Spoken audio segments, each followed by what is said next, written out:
கொங்கு மண்டலத்தை ஆள பிறந்த ஒரே தலைவர் நம்ம அண்ணன் ஈஆர் தான்.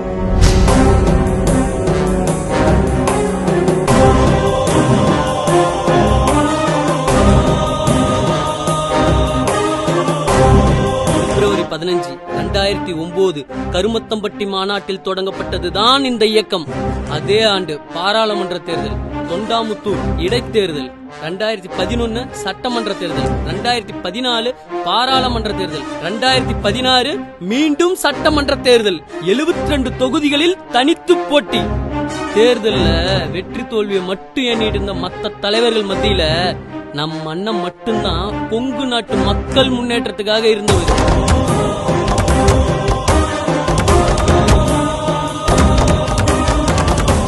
தோல்வி அடைஞ்சவன் ஒதுங்கி போயிட்டான், ஜெயிச்சவன் மக்களுக்கு ஒண்ணுமே செய்யாம போயிட்டான். ஆனா நம்ம அண்ணன் பல லட்சம் கொங்கு படையோட எங்கெங்கெல்லாம் தப்பு நடக்குதோ அங்கெங்கெல்லாம் போராட்டம் பண்ண ஆரம்பிச்சாரு.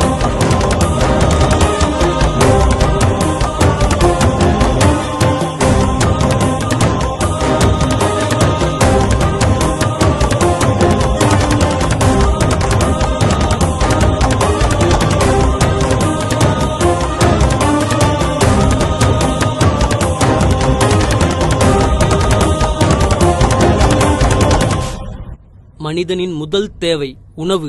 அத குடுக்கிறவன் விவசாயி.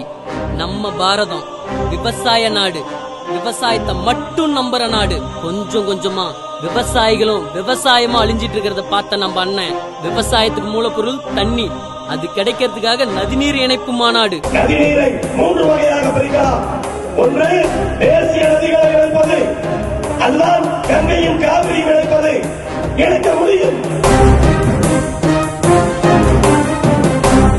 அவினாசி அத்திக்கடவு திட்டத்திற்காக 186 கிலோமீட்டர் தொடர் நடைப்பயணம். பயிர் கடனுக்காகவும் மானியத்துக்காகவும் பல உண்ணாவிரதம். ஜவுளி தொழில் மேம்பாட்டுக்காக மாநாடு. கொங்கு மண்டலத்தில் பிறந்து கடல் கடந்து வாழும் எல்லா மக்களுக்கும் பாதுகாப்பு கருதி அந்தந்த நாட்டிலேயே மாநாடு. நேத்து வர மேற்கு மண்டலம் சொல்லப்பட்ட நம்ம பகுதிய கொங்கு மண்டலம் சொல்ல வச்சது நம்ம அண்ணன் தான்.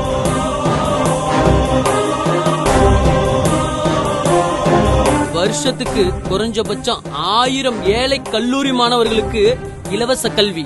இப்படியே எவ்வளவோ அடிக்கிட்டே போலாம். எல்லா தலைவனும் மத்த இயக்கத்தோட பலவீனத்தை மட்டுமே பேசி அரசியல் நடத்துற இந்த இடத்துல தன் இயக்கத்தோட பலத்தை மட்டுமே பேசி அரசியல் பண்ற ஒரே தலைவர் நம்ம அண்ணன் தான்.